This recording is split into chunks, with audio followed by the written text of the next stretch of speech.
Welcome back to Grammar Grade 10. This is Unit 4, Lesson 27, and today we're taking a whole clause and putting it to work as an adjective. It sounds fancy, but you already do this every day. Every time you say, the movie that we watched, or my neighbor who paints houses, you're using an adjective clause. Today we'll learn how to spot one, how to see what it modifies, and the part that matters most on paper, when it needs commas and when it absolutely does not. Let's start with the definition and then a sentence to hang it on. An adjective clause is a subordinate clause that modifies a noun or a pronoun. Here's a sentence. The book that I borrowed is overdue. Strip it down and the core is simple. The book is overdue. But sitting right in the middle is a whole clause, that I borrowed. It has its own subject, I, and its own verb, borrowed. So what is that clause actually doing? Ask the question, which book? The one I borrowed. The clause reaches back and modifies the noun book. That's the heart of it. An adjective clause tells you which one, or what kind, exactly the way a single adjective would. Only instead of one small word, you get a whole clause doing an adjective's job. So how do these clauses usually begin? Most adjective clauses begin with a relative pronoun. You met this family back in the pronoun lesson. Who, whom, whose, which, and that. Here's what makes a relative pronoun special. It does two jobs at the same time. It works inside its own little clause, as a subject, or an object, or a possessive. And at the same time, it points back to the noun it modifies. Think of it as a hook that grabs the noun.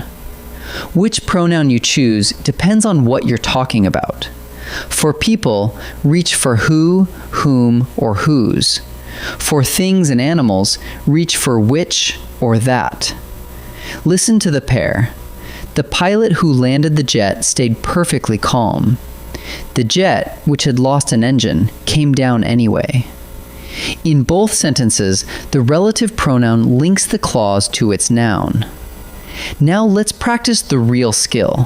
Find the clause, then find the word it modifies. The scientist who found the comet spoke first. Where does the clause start? At the relative pronoun who. And it runs all the way through comet. So the adjective clause is, who found the comet? Now ask, which scientist? The one who found the comet.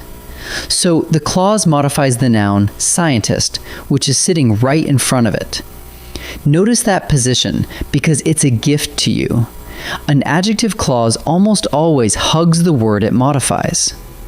Now the second one. Anyone who wants a ticket must sign up. The clause is who wants a ticket, and this time it doesn't modify a noun at all. It modifies a pronoun, the word anyone. That is perfectly normal, and it happens all the time. There are two more openers you need to know. An adjective clause can also begin with where or when. Take the diner where we first met. That clause, where we first met, tells you which diner. Or the summer when the river froze. Which summer? The one when the river froze. Now, those words look like they're pointing at place and time, so people want to call them adverbs. Don't be fooled. They're still adjectives because they still tell you which one. And here's one more quirk that catches people out. Sometimes the relative pronoun is simply dropped. We say, the book I read last night, and the clause is still sitting there, I read last night, with an invisible that in front of it. So if you can slip a that or a whom back in and the sentence still works, you are looking at an adjective clause. Now for the part that shows up on every editing test, the commas.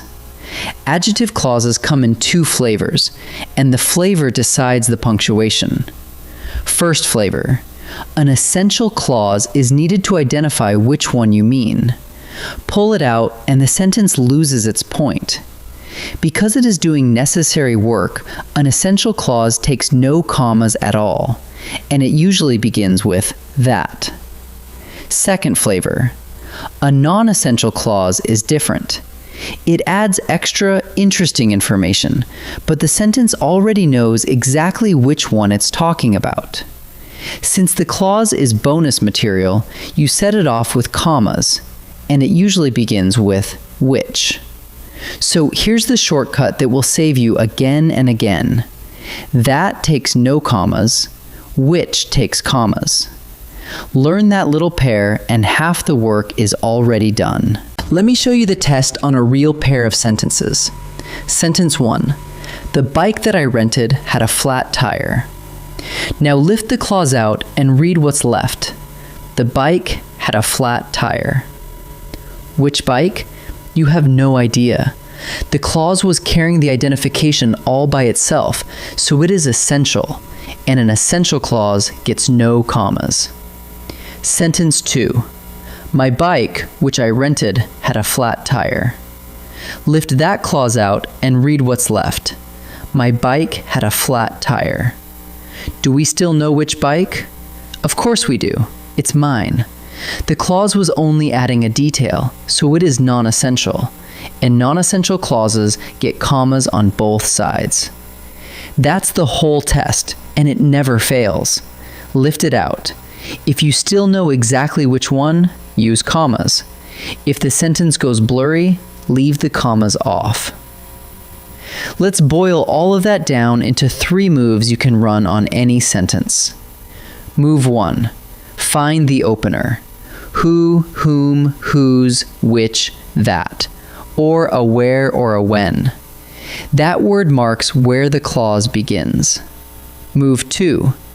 Ask the adjective questions. Which one? What kind?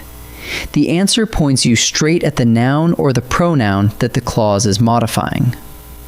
Move 3. Lift the clause out and reread the sentence.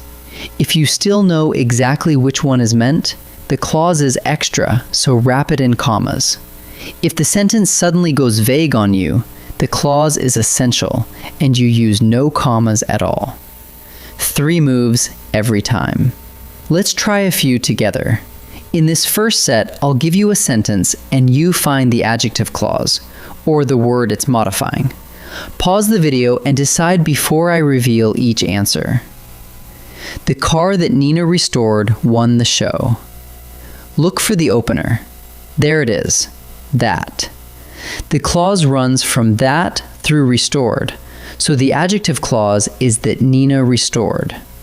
And which car? The one Nina restored. It modifies the noun car. I remember the day when the power went out. This one opens with when, and that still counts. Which day do I remember? The day the power went out. So the adjective clause is when the power went out. She thanked the guide who led the hike. The clause is who led the hike, but what does it modify? Ask the adjective question. Which guide? The one who led the hike. And notice it sits right beside that word. The clause modifies the noun guide. Now the punctuation. For each sentence, lift the adjective clause out and ask yourself, do I still know exactly which one is meant? Then decide whether the clause is essential with no commas or non-essential with commas. Pause and try each before I answer. The tools that the crew needs are missing. Lift the clause out. The tools are missing. Which tools? We have no idea. The whole world of tools is missing. So the clause is doing identifying work. The answer is essential. No commas. Our garage, which floods every spring, needs a new door. Lift the clause out. Our garage needs a new door. Do we still know which garage? Of course, ours. The clause is just bonus information, and it even opens with which. The answer is non-essential. Use commas. Students who arrive late must sign in at the office. Lift the clause out. Students must sign in at the office. Now every single student has to sign in, and that changes the meaning completely. The clause is telling us which students, so the answer is essential, no commas.